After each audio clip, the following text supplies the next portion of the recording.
Bem-vindo de volta ao programa. Estamos aqui com o professor Richard Wolff para discutir alguns dos problemas econômicos que afetam o Ocidente. Obrigado, como sempre, por voltar ao programa. Estamos vendo esses problemas, eles já não podem mais ser realmente negados. Estamos falando de questões como a falta de competitividade e a desigualdade econômica em nível doméstico.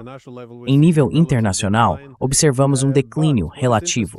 O interessante é que todos esses problemas econômicos acabam afetando tanto a estabilidade social quanto a política. Então, se começarmos olhando para a União Europeia, como o senhor espera que esses crescentes problemas econômicos que estamos vendo agora causem perturbações sociais e políticas?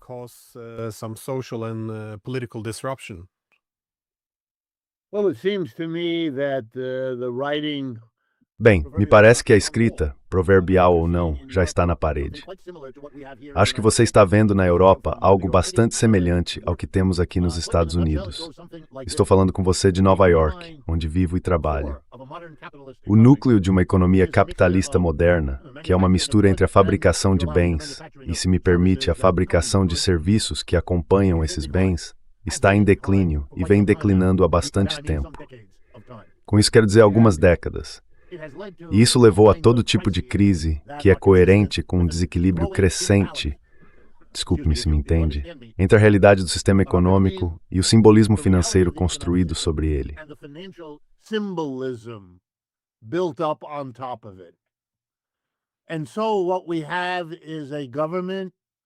E assim o que temos é um governo que fornece fluxos cada vez mais enormes de liquidez, literalmente, e digo isso de verdade, criando dinheiro e distribuindo em suas formas habituais, que são principalmente déficits orçamentários do governo, pagos pela impressão de dinheiro, já que a autoridade financeira do governo compra a dívida emitida pelo restante do governo. Vocês fazem isso na Europa? Nós fazemos isso aqui. Despejar todo esse dinheiro no sistema econômico. Então se depara com o fato de que o antigo sistema capitalista de explosão na produção de bens e serviços, de globalização disso tudo, nada disso está mais acontecendo aqui. Isso se deslocou.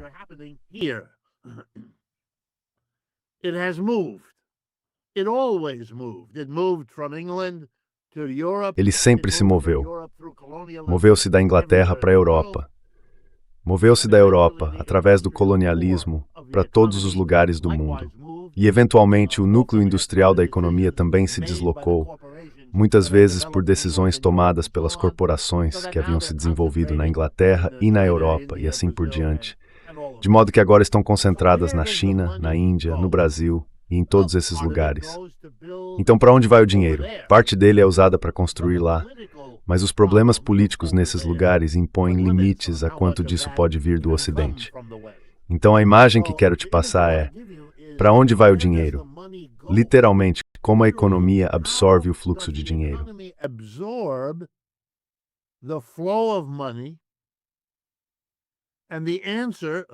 E a resposta, novamente para simplificar, é que o dinheiro flui para aquela parte da economia em que a inflação, o resultado de todo esse dinheiro sem o acréscimo de bens, é na verdade celebrada como um sucesso, em vez de ser vista como um sinal de desequilíbrio.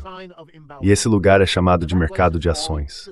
O dinheiro entra, e então começa um ciclo autorreforçador, quase insano, no qual o dinheiro que entra gera para aqueles que já estão no mercado ganhos de capital, já que o fluxo de dinheiro não é acompanhado por um fluxo equivalente de títulos. Assim, o valor dos títulos é elevado.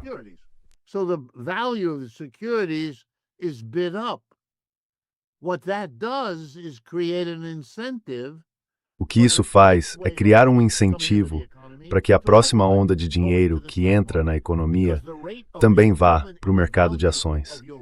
Porque a taxa de valorização do seu patrimônio é maior no mercado de ações do que em qualquer outra oportunidade de investimento disponível.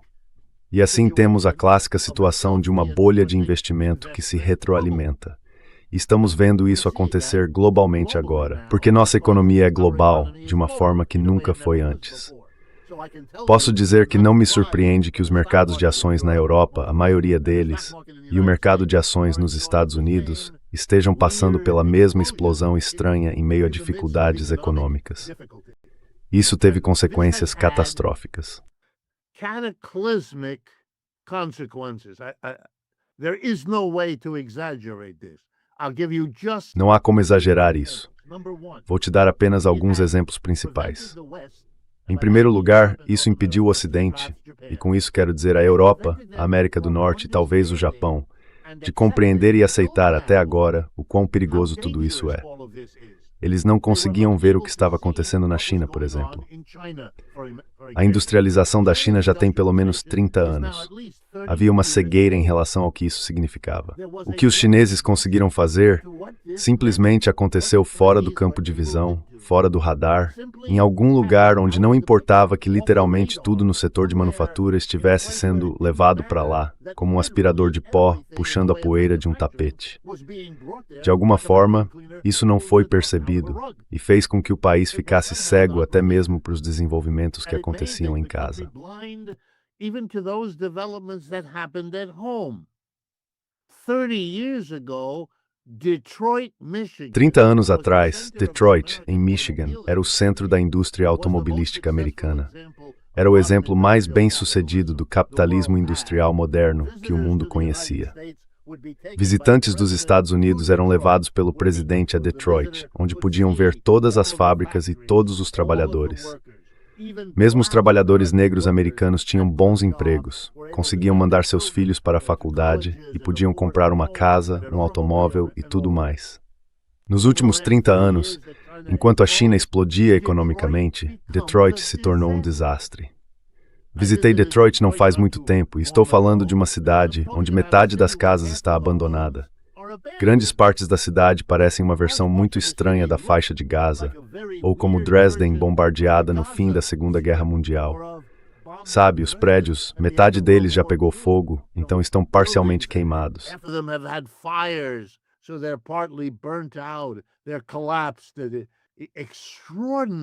Eles entraram em colapso. Extraordinário. Sim, é um centro que foi revitalizado, com grandes hotéis e restaurantes sofisticados. Mas se você andar 5 minutos a partir do seu hotel onde eu estava, verá como é o resto da cidade.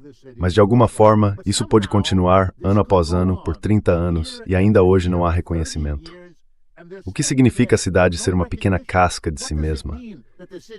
E as pessoas, aliás, em 1980 a população é de 1.750.000. A população de Detroit hoje é de 700 mil. A maioria dessas pessoas, show Detroit, é como na Ucrânia, pessoas dentro do país, pessoas deixam ir, e a maioria delas nunca voltará.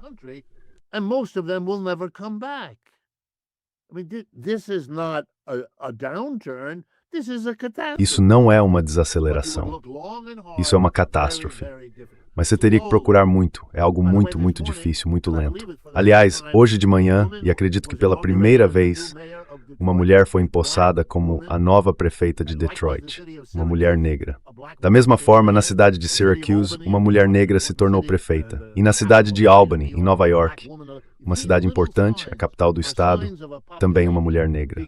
Esses pequenos sinais mostram uma população começando a encontrar maneiras de expressar seu horror, não apenas pelo que aconteceu, mas por essa estranha combinação de evolução econômica tão sobreposta a uma pretensão ideológica que as pessoas agora estão se comportando como aquelas que acordam de um longo sono, em que longo significa anos, e estão apenas começando a lidar com tudo o que mudou.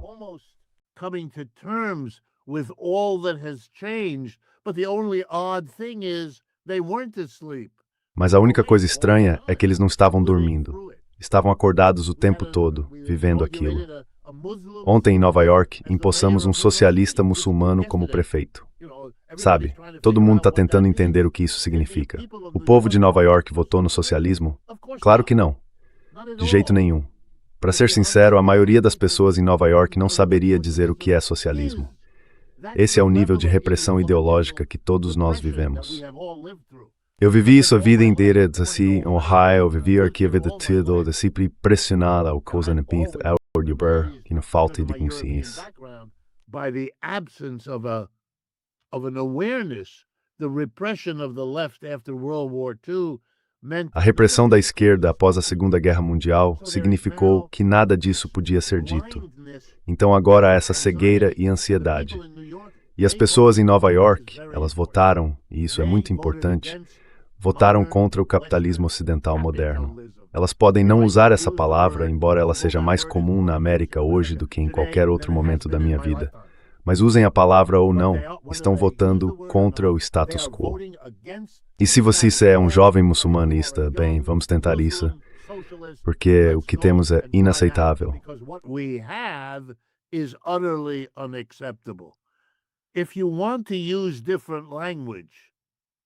Se você quiser usar uma linguagem diferente, e digo isso depois de pensar muito sobre o assunto, estamos em um momento pré-revolucionário, e acredito que isso inclui a Europa, onde realidades muito difíceis, que foram obliteradas por um brilhante programa ideológico da Madison Avenue nos últimos 75 anos, agora estão esgotadas.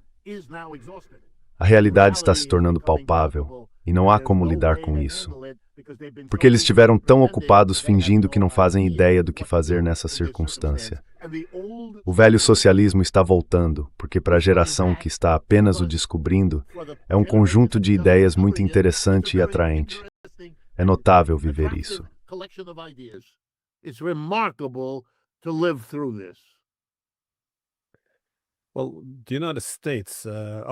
Bem, nos Estados Unidos, obviamente, vemos muitos dos mesmos problemas que na Europa. Acho que momento pré-revolucionário é uma boa forma de descrever isso. O que estamos vendo agora é que as instituições são vistas como ilegítimas, a liderança política, ilegítima, a mídia, ilegítima.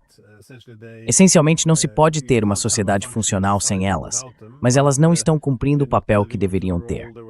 De certa forma, porém, a situação europeia parece um pouco mais problemática, porque na Europa estamos acostumados a que os governos forneçam todos esses bens sociais, os estados de bem-estar, as longas férias, as idades de aposentadoria antecipadas, todas essas coisas.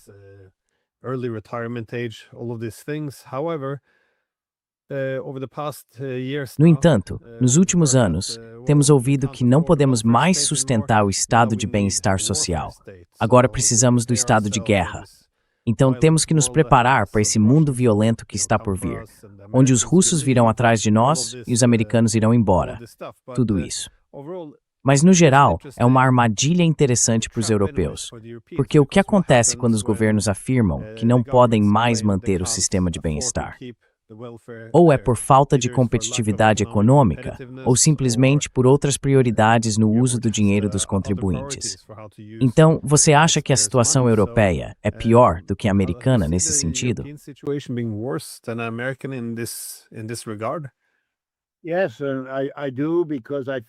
Sim, eu acho que sim, porque acredito que a situação europeia é, no geral, pior do que a dos Estados Unidos. Ainda temos nos Estados Unidos, graças aos últimos 75 anos de algo que foi na prática um império global americano, recursos e indústrias acumulados que os chineses agora estão desafiando em todas as etapas, e até superando o que os Estados Unidos conseguem fazer em várias áreas. Fiquei impressionado esta manhã ao ler que a BYD Corporation, na China, sua principal fabricante de veículos elétricos, há várias delas, mas essa é a líder, anunciou que em 2025 vendeu mais veículos elétricos do que a Tesla em todo o mundo.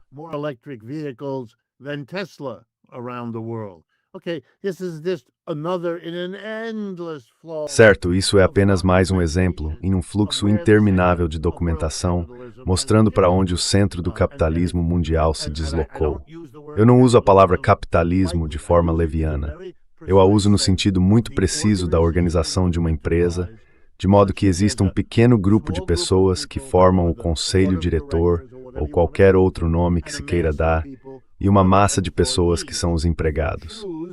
Se você escolhe organizar suas empresas dessa maneira, então para mim você rompeu com a escravidão, que tem senhores e escravos, ou com o feudalismo, que tem senhores e servos, e adotou a forma capitalista de empregador e empregado. Essas formas são diferentes entre si, mas é isso que eu entendo que essas palavras significam.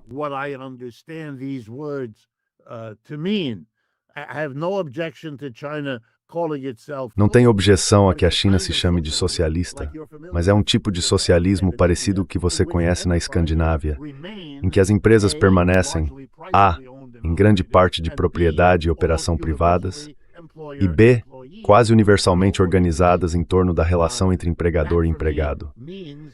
Isso para mim significa que esse sistema, cuja origem está na Inglaterra e cujo desenvolvimento se espalhou pelo resto do mundo, acabou, pelo menos em nossa fase atual, altamente concentrado no Extremo Oriente, e todos os outros estão se ajustando a esse arranjo. Os Estados Unidos ainda conseguem manter um certo nível de competição real com a China. Simplificando, não acho que a Europa consiga. Penso que o que aconteceu na Europa é que as mesmas forças que criaram a China e os Estados Unidos, de um lado, deixaram a Europa de longe na terceira posição.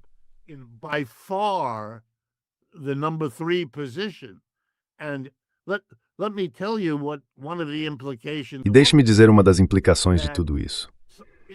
Aqui nos Estados Unidos, há uma sensação crescente de que o governo americano basicamente decidiu romper a aliança com a Europa, deixando tudo isso de lado, e agora vê a Europa como, no máximo, uma fonte de recursos para fortalecer sua disputa com a China.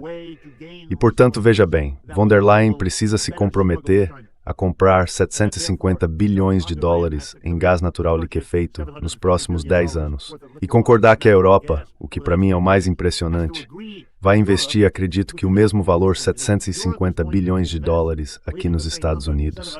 Que espetáculo! Na Europa, vocês estão cortando verbas destinadas ao bem-estar social das massas europeias, enquanto pegam esse dinheiro que poderia ter ido para elas e o enviam para os Estados Unidos. And shipping it to the United States. No politician that I can imagine Nenhum político que eu consiga imaginar sobreviveria fazendo isso. Então, o que está acontecendo aqui só pode ser uma encenação. E isso começa a fazer sentido quando se junta a histeria fetichizada sobre a Rússia, que eu acho, sabe, impressionante. Aqui nos Estados Unidos, o líder da Guerra Fria fazendo acordos com a Rússia é realmente a visão dominante. A Rússia não é nada grande ou assustador aqui. Já foi, mas não é mais. Na Europa, isso ainda persiste. E persiste com intensidade aumentada.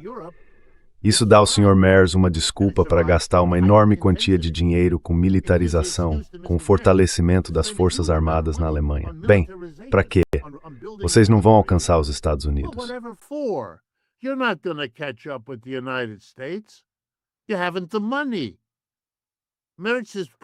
Você não tem o dinheiro. Merz se orgulha de que vai gastar 80 ou 800 bilhões de dólares em 10 anos. Os Estados Unidos gastam isso em um ano. Você não vai alcançar. China e Rússia juntas, você não vai alcançar. A guerra na Ucrânia não mostrou isso para você, se é que precisava. Então, o que está acontecendo? Aqui está a visão mais sombria que vem da minha experiência. O Sr. Merz é o que sempre foi, um funcionário da BlackRock. E o plano é tirar da Europa o máximo que for possível. Jogar um jogo. Eu reduzo a tarifa se você me enviar riqueza, e eu direi qual riqueza eu quero, e direi em que forma ela virá. E faremos alguns planos, e todos eles estarão aqui nos Estados Unidos baseados em nossos cálculos estratégicos.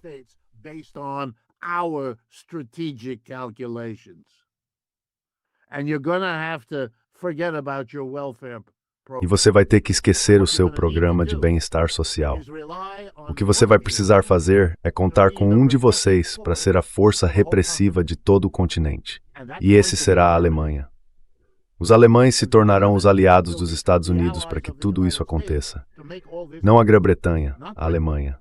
Não a ideia da aliança anglo-americana, mas algo muito mais próximo do que, se me permite, o Dritter Reich, que estava na mente do pessoal na Alemanha antes de 1933. Essa é uma imagem muito sombria, mas faz mais sentido se você tentar juntar o comportamento anômalo de agora. Os alemães não conseguem alcançar, eles não vão alcançar. Mas tudo bem, porque eles podem pegar o dinheiro deles e comprar as armas que os americanos ficarão felizes em fornecer. Assim conseguimos os recursos de que precisamos.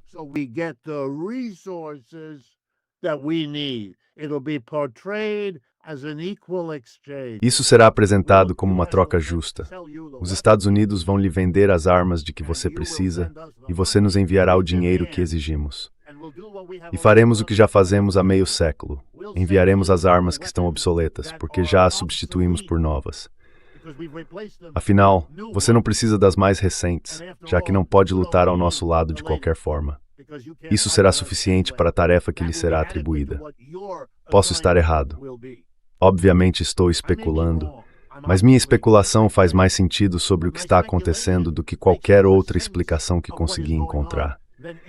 E eu sei que, entre as pessoas que você entrevistou e das quais me baseei para chegar até aqui, estão, por exemplo, pessoas como Yanis Varoufakis e outros que, à sua maneira, estão se aproximando de algo semelhante.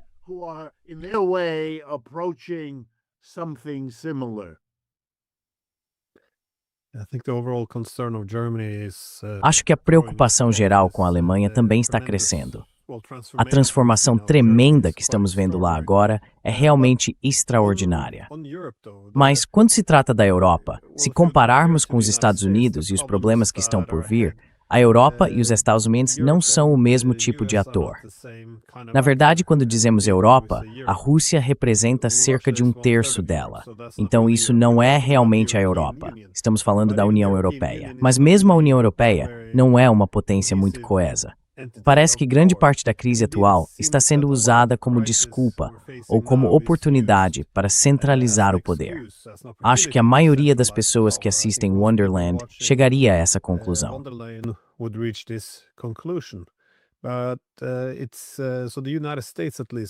Mas é por isso que os Estados Unidos, pelo menos provavelmente, conseguirão manter sua coesão interna melhor do que a União Europeia, já que são um Estado de fato, ao contrário da URSS, que sempre enfrentou essa contradição, de que é a crise que lhe permite centralizar o poder. Mas nas crises, a URSS não parece prosperar. Na verdade, em tempos de crise, a URSS tende a se deixar explorar, como vimos, como você mencionou, pelos Estados Unidos. Então, você acha que será possível para os europeus manterem alguma coesão daqui para frente? Porque, em relação ao que você disse sobre a Alemanha, essa nova Alemanha militarizada, focada em adquirir mais armas para travar guerras, essa não é a Alemanha que a Europa conheceu nos últimos 80 anos. Haverá muitas preocupações em relação a isso, até mesmo entre alguns de seus aliados mais próximos. I hope so. Espero que sim, porque esse não é um caminho que se queira que ninguém, nem mesmo os alemães, siga, especialmente considerando a história deles.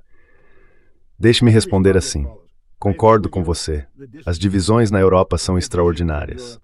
Para nós, nos Estados Unidos, observando de longe o que se viu no último ano, 2025, pareceu daqui um esforço coordenado, até desesperado, para alcançar unanimidade em torno da ideia de tomar os ativos russos depositados na Bélgica e usá-los como garantia para um enorme empréstimo à Ucrânia, apenas para manter aquela guerra desesperadamente perdida por mais 1 ou 2 anos.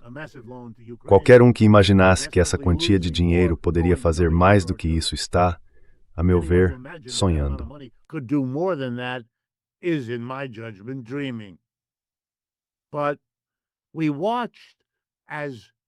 Mas nós assistimos, reunião após reunião, Starmer, Macron, Scholz, Meloni, quem quer que conseguissem levar para visitar Zelensky e prometer, sim, nós faremos isso. Primeiro, vamos ficar com os juros do empréstimo, com o dinheiro que estamos ganhando, e depois ficaremos com o principal inteiro. E então eles não conseguiram fazer isso. Não conseguiram superar a oposição da Bélgica, ou da Hungria, ou da República Tcheca. Não conseguiram. Essa era a oposição pública. Eu sei de uma oposição muito forte, mas não pública, em vários outros países europeus. Então eles não conseguiram. Não havia como. Seria o fim da OTAN, o fim da União Europeia, ou algo perigosamente próximo disso. Então sim, as divisões são catastróficas. A ironia disso, a ironia de que o nacionalismo foi um mecanismo tão valioso para a transição do feudalismo na Europa. Lembre-se, o Sacro Império Romano, aquilo já foi a Europa.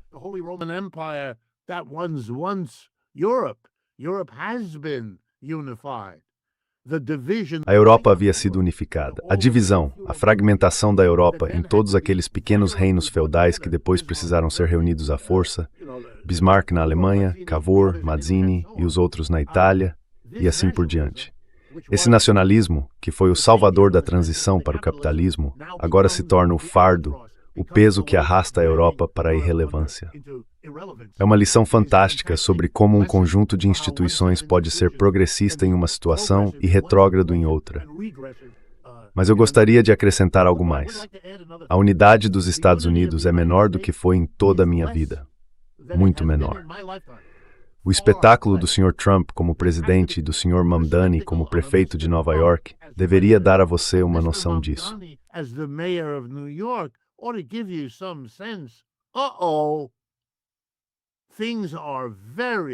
Ah, não. As coisas estão muito diferentes. Nossa cultura aqui, e não apenas nossa cultura política, mas toda a nossa cultura. Não sei se o seu público acompanha isso, mas um dos atos extraordinários do Sr. Trump foi assumir, exigir e tomar o controle do Kennedy Memorial Center for the Arts, que é uma enorme instituição em Washington, D.C. Ele foi criado para ser a celebração artística do talento americano e tem sido uma vitrine para artistas do mundo todo. Uma espécie de compromisso dos Estados Unidos com a arte. Chama-se Kennedy Memorial Center.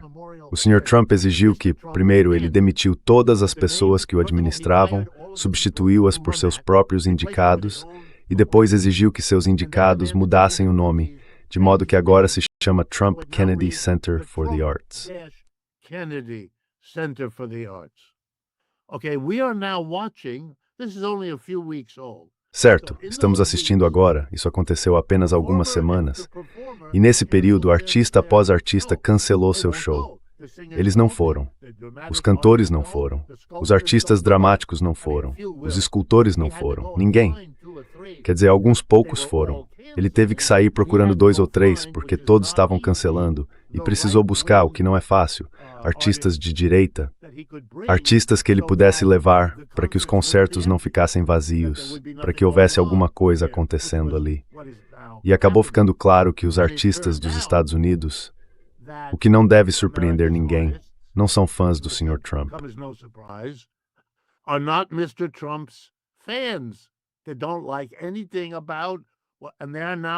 Eles não gostam de nada disso e agora estão dispostos a tomar medidas que prejudicam suas carreiras. Eles vão sair machucados. Mas estamos em um momento em que não está claro para muitos artistas, que nem são tão progressistas assim, que agora precisam encarar uma nova situação. E quando eu te digo isso, acho que você vai entender o que está acontecendo. O cálculo que eles precisam fazer é: o que é mais prejudicial para a minha carreira? Ir e fazer o show e fazer com que toda a esquerda dos Estados Unidos me odeie, ou não ir e fazer com que o pessoal do MAGA Trump me odeie? Essa é uma sociedade dividida. É uma sociedade em que a divisão está se tornando urgente na situação de cada pessoa.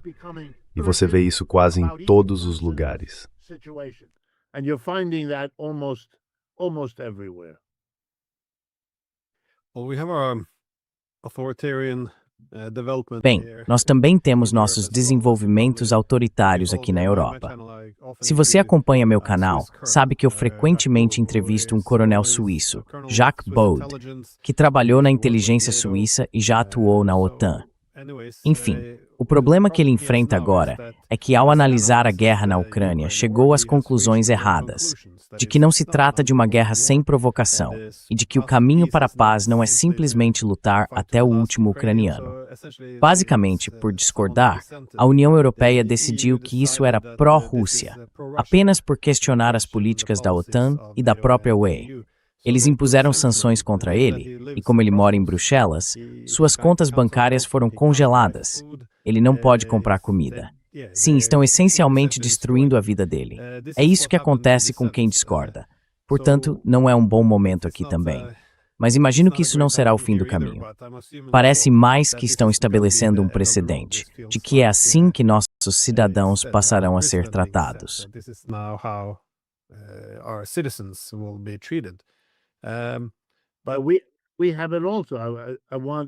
Mas nós também temos isso. Quero que você entenda, esse foi um evento notável em 2025.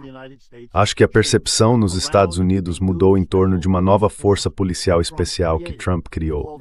Ela se chama ICE, e seu propósito declarado era facilitar a deportação de imigrantes sem documentos com antecedentes criminais. Ao longo do ano ficou absolutamente claro que ela tinha muitas outras funções além dessa. Apenas uma pequena porcentagem das pessoas presas tinha qualquer tipo de antecedente criminal. Um número significativo nem sequer era imigrante, muito menos sem documentos. Mas a percepção mudou. No fim do ano, eu diria que a percepção na América era anti-ICE, enquanto na primeira metade do ano era pró-ICE ou neutra em relação a ela. O espetáculo de agentes da ICE jogando estudantes no chão ou agredindo mulheres idosas fazendo compras em algum shopping mudou tudo.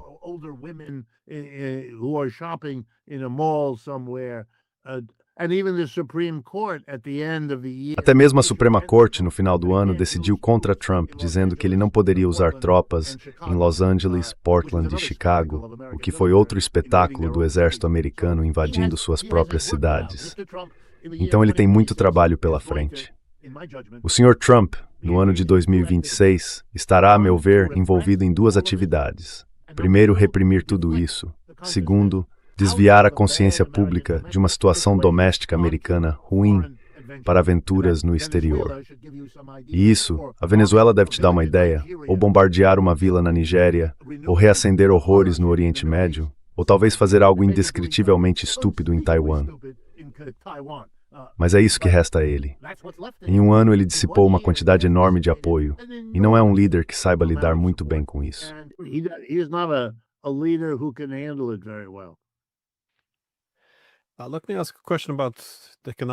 Deixe-me fazer uma pergunta sobre o declínio econômico e a guerra. Porque, bem, primeiro deixe-me apenas dizer que neste canal eu também entrevistei o general Harald Kujet, o ex-chefe das Forças Armadas Alemãs, que ocupou o mais alto cargo militar na OTAN. Ele alertou de forma muito enfática contra algumas das narrativas construídas em torno da guerra na Ucrânia. E ele, sim, basicamente argumentou que foi um erro sabotar o Acordo de Istambul e todas aquelas iniciativas. Mas há 3 anos, ele escreveu um artigo, ou talvez tenha sido uma entrevista, em que alertava, lá em janeiro de 2023, que a guerra já estava praticamente predeterminada. Ele disse, nós vamos perder esta guerra.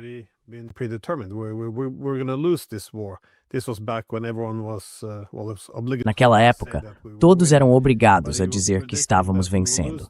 Mas ele previa que perderíamos essa guerra. Quando ela estivesse sendo perdida, os americanos se retirariam e deixariam tudo para os europeus. E nesse momento, os alemães enfrentariam uma Rússia muito irritada sozinhos.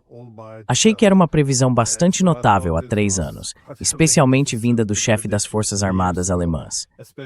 Mas agora parece haver um sentimento diferente em toda a Europa. A falta de vontade de encerrar a guerra. Todos reconhecem agora, acredito, que os europeus são os principais obstáculos. Há apenas alguns dias, o ministro da Defesa da Suécia disse que não podemos nos dar ao luxo de encerrar a guerra na Ucrânia.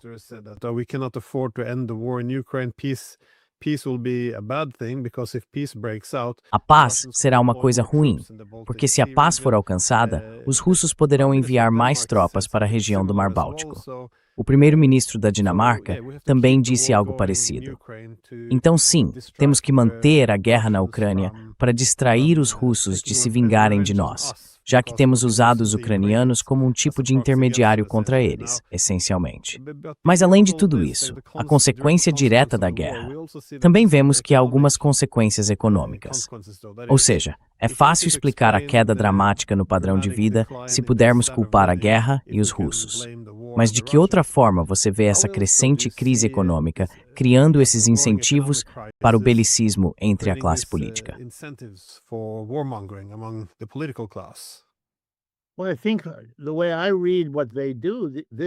Bem, acho que pelo que entendo do que eles fazem, isso é um esforço desesperado de pessoas cuja relevância política e cujas carreiras estão chegando ao fim. Quero dizer, sejamos bem diretos. Essas são pessoas cujas carreiras inteiras foram desde o primeiro dia sobre subordinar seus países e suas próprias vidas aos Estados Unidos. Elas foram as parceiras menores do principal ator da economia mundial. Tiram que os Estados Unidos o assem como hegemonia e aplaudiram isso. Mas os Estados Unidos passaram a ocupar uma posição diferente.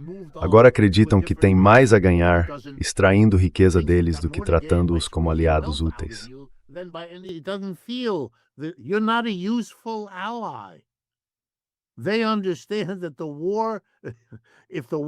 Eles entendem que se a guerra vier, estou exagerando um pouco, mas só para deixar claro, será entre os Estados Unidos, a Rússia e a China. Os mísseis vão sobrevoar a Europa, mas não vão parar por lá. Não precisam.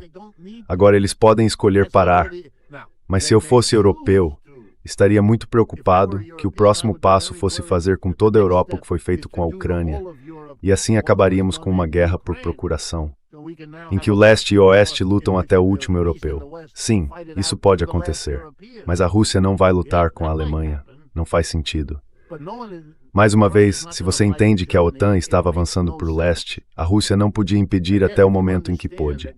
E quando pôde, o fez. E é isso que é a Ucrânia.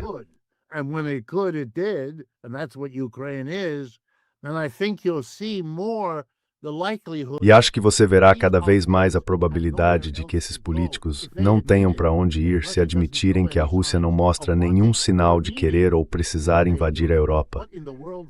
Para que, afinal? Você quer 5 Ucrânias? A Rússia não consegue lidar com 5 Ucrânias. Ela mal consegue lidar com 2. A ideia de que eles estão procurando uma oportunidade não faz sentido para ninguém, exceto para os políticos cuja vida inteira foi anti-Rússia, anti-soviética, sempre lutando essa guerra repetidas vezes. Essa é a carreira deles. Afundaram com ela, subiram com ela e vão morrer com ela. E se chegar o momento em que precisarem cortar gastos com bem-estar social, como já estamos vendo acontecer, então eles vão se voltar para você, a massa de europeus, e dizer: vocês nos subordinaram. You, the mass of the Europeans, you subordinated us. They'll be blamed to the United States, and you didn't even. Eles vão culpar os Estados Unidos. Vocês nem tiveram coragem de ver o que estava por vir e não fizeram nada a respeito. E agora, com seu exército, estão descontando em nós. Somos nós que vamos pagar por isso. Ah, não. Não vamos deixar vocês fazerem isso. E nesse ponto eles terão que dizer de um jeito ou de outro: não acreditamos ou não nos importamos com o que vocês estão dizendo sobre a Rússia. A Rússia é uma ameaça do que pode vir a ser. Vocês é que estão realmente nos prejudicando todos os dias com o que estão fazendo com as aposentadorias, os sistemas de saúde e todo o resto de que estão falando. Eu não acho que isso seja viável.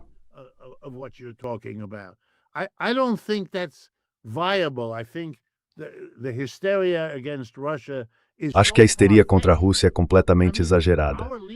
Nossos principais políticos aqui, nossos principais políticos antissoviéticos, antirrussos, antissocialistas, já não falam mais assim.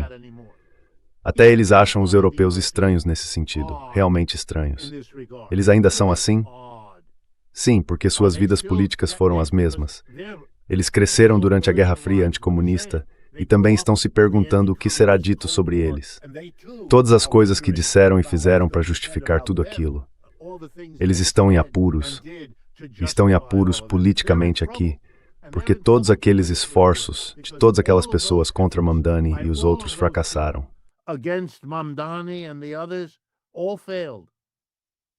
Michael Bloomberg, your classic American. Michael Bloomberg, o clássico ex-prefeito americano de Nova York, bilionário, gastou $9,5 milhões, admitido publicamente, para tentar impedir Mamdani. Não conseguiu. Não fez diferença. Nenhuma. Mesmo entre a enorme população judaica da cidade de Nova York. Tentou de tudo. Aliás, Mamdani foi absolutamente claro. Perguntaram a ele durante a campanha o que faria se Benjamin Netanyahu visitasse Nova York. E sua resposta, que saiu nos jornais, foi: eu mandaria prender. Ele também é voted that Bloomberg, que é judeu, não conseguiu impedir isso. Não conseguiu. Bloomberg, who is Jewish, couldn't stop it. Couldn't stop it. Yeah, it's a good Sim, é um bom sinal de que algo está indo muito mal, quando, como você disse, os Estados Unidos conseguem basicamente pressionar os europeus, dizendo a eles para não comercializarem tanto com a China e a Rússia, apenas com os Estados Unidos. Pressionar suas indústrias a se mudarem para os Estados Unidos, pressionar a União Europeia a investir seus lucros nos Estados Unidos, e mesmo assim, a faz o que lhe é mandado. Ela foi colocada em uma posição muito... It's been put in a very. But that's why you have to have Mas é por isso que você precisa ter cuidado. Entregar tudo assim aos Estados Unidos, enquanto os Estados Unidos o repudiam. Isso é um programa político impossível, a menos que venha acompanhado de uma propaganda anti-Rússia histérica, como a que você descreveu com seu colega da inteligência suíça. Eles precisam agir assim porque estão desesperados. É como os Estados Unidos, e isso é muito importante, Há alguns meses, o Sr. Trump percebeu o suficiente disso. Ele precisou começar a distrair as pessoas da crise interna do capitalismo americano, que é grave, e então começou a matar pescadores aleatórios em barcos no Caribe, sem julgamento, sem prisão. No trial, no arrest. For years, American naval shipping would Durante anos, navios da Marinha Americana ocasionalmente abordavam um barco para verificar se ele transportava material ilegal. Se transportasse, eles confiscavam o material, prendiam as pessoas e as levavam de volta para o lugar de onde vieram. De repente, esse programa não é mais suficiente. Sem advogado, sem prisão, apenas matá-los. Matar, e se alguns sobreviverem, ir lá e matá-los.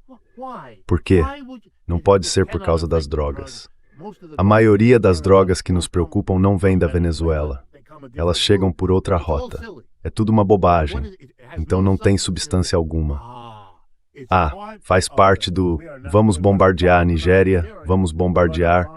É a forma que o governo encontrou para acabar com as manifestações pró-Palestina em todos os Estados Unidos, já que os jovens, especialmente nas universidades, eram majoritariamente pró-Palestina.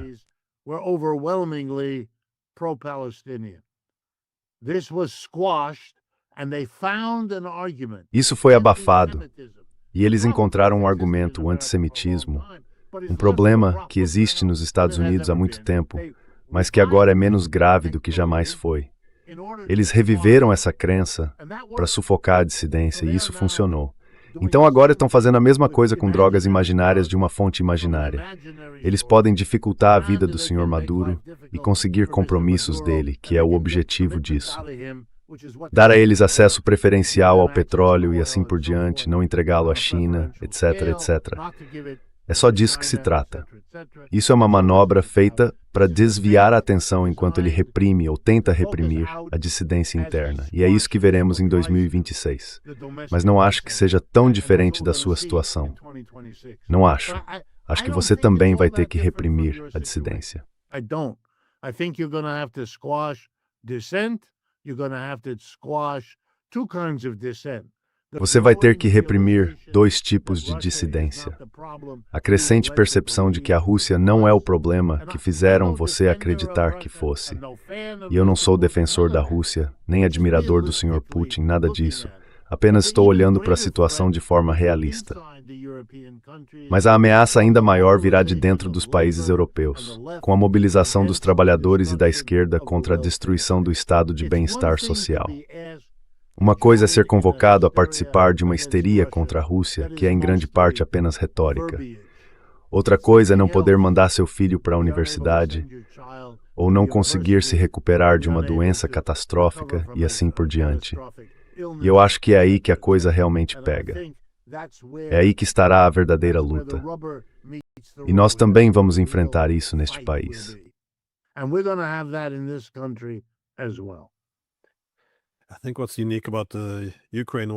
Acho que o que torna a guerra na Ucrânia única é que, como estamos perdendo a guerra, nossos líderes não poderão escrever a história depois.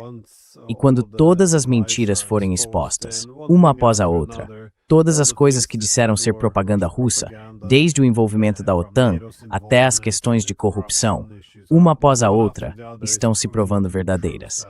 Então acho que quando todas as mentiras forem reveladas, as pessoas começarão a fazer mais perguntas. O que aconteceu com nossas economias? Por que tivemos que lutar até o último ucraniano? Todas essas questões virão à tona, e acredito que a responsabilização será exigida. Sim, isso me leva bem à minha última pergunta. Se este é um momento pré-revolucionário, como seria de fato a revolução no Ocidente?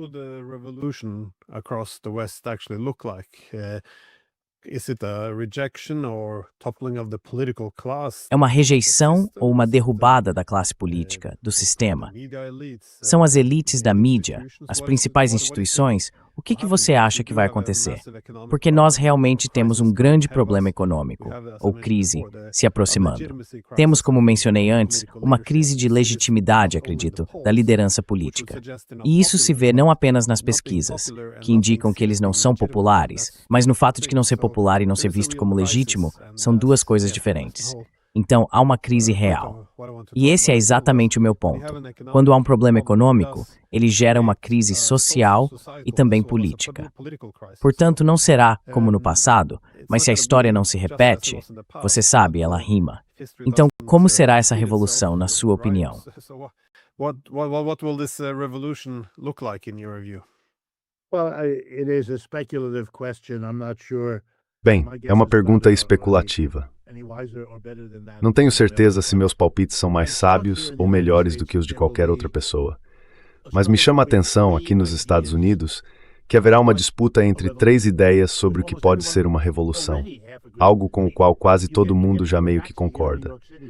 Quero dizer, você entra num táxi aqui em Nova York e a conversa é alguma variação da mesma coisa. Parece que tudo está desmoronando. Tudo está desmoronando. Está no ar, ninguém diz isso claramente, mas está lá.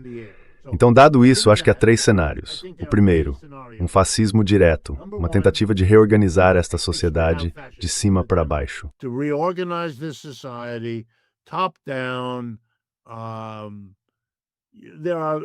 Já existem vozes aqui nos Estados Unidos fazendo um grande alarde sobre por que deveríamos ser uma, entre aspas, monarquia ou república, mas não uma democracia. Em outras palavras, vamos parar com toda essa conversa de que somos todos iguais. Não somos. Alguns de nós estão devidamente no poder e na autoridade, e outros deveriam ficar calados e ser gratos por tudo estar sendo cuidado. Então há isso. Trump está no meio do caminho, e há muitas pessoas que, quando ele morrer ou sair de cena, vão empurrar nessa direção. A segunda possibilidade seria uma explosão ao estilo Franklin Roosevelt, e isso é ainda mais provável se Trump permanecer tempo suficiente para provocar outra crise. Nesse caso, haveria uma boa chance de o Partido Democrata se reencontrar. Está terrivelmente disfuncional agora, mas poderia se erguer nesse momento. Nós somos a alternativa.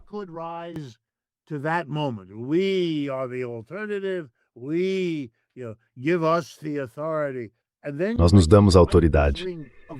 E então você pode ver um grande movimento do pêndulo, simplesmente porque para desfazer Trump é preciso ir um pouco além. E então há o terceiro ponto. O terceiro é uma perspectiva que pode se tornar importante.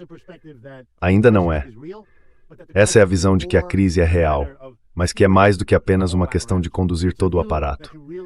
É a ideia de que é realmente necessário passar por uma mudança fundamental na forma como o sistema funciona. E com isso quero dizer uma redistribuição fundamental de riqueza, algo mais profundo do que jamais foi feito antes. Roosevelt fez bastante disso, mas estamos falando de uma crise mais profunda, uma que envolve toda a população de uma forma que a de Roosevelt não envolveu. Com isso viria uma redescoberta de elementos do socialismo histórico que ficaram fora de cena por muito tempo.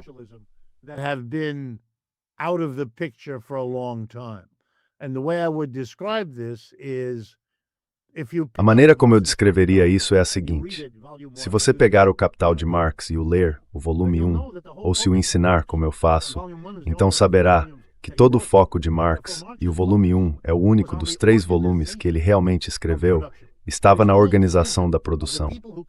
Toda essa divisão de pessoas que se reúnem de modo que algumas sejam empregadas e recebam ordens, enquanto outras são empregadoras. Como eu disse antes, define o capitalismo como essa forma única de organizar a produção. Isso será colocado em questão. E o argumento será de que, para tornar a distribuição igualitária da riqueza algo real e permanente, e tudo o que acompanha isso no tipo de sociedade que queremos, precisamos democratizar a empresa, democratizar a produção.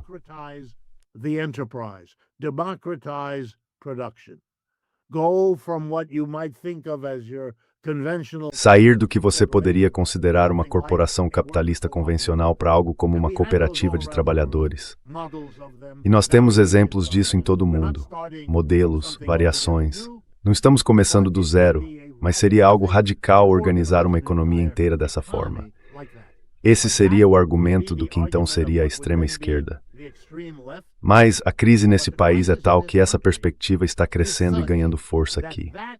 E eu acho que isso é um sintoma de até que ponto a alienação das pessoas em relação ao que está acontecendo se desenvolveu, assim como a eleição de Mamdani e todas as outras coisas de que falamos.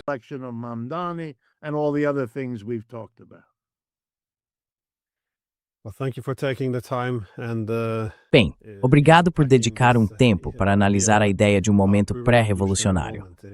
Acho que há apenas alguns meses, as pessoas teriam questionado a noção de que algo profundamente problemático estava acontecendo tanto na sociedade quanto no sistema político, como consequência do declínio econômico. Mas acho que está se tornando muito difícil ignorar isso neste momento. Então, mais uma vez, obrigado. Thank you again. My pleasure. And Glenn, I wanted to say to you that É um prazer. the other day, a couple of E months Glenn, eu ago, queria te dizer que outro dia, alguns dos meus alunos, porque eu ainda dou aula na universidade aqui em Nova York, vieram falar comigo e começaram suas perguntas citando um dos seus programas. Então sim, Glenn dizem, eu só queria que você soubesse que sua palavra está se espalhando e que isso é muito importante. As pessoas estão refletindo sobre o que você traz para o seu programa e sabe, esse é o melhor elogio que consigo imaginar para o valor do trabalho que você faz. Bem, por favor, diga a seus alunos. Sou profundamente grato se eu pudesse assistirem e, certo, vou contar a eles, só porque ficarão satisfeitos por eu ter mencionado isso. Também lhes darei sua resposta.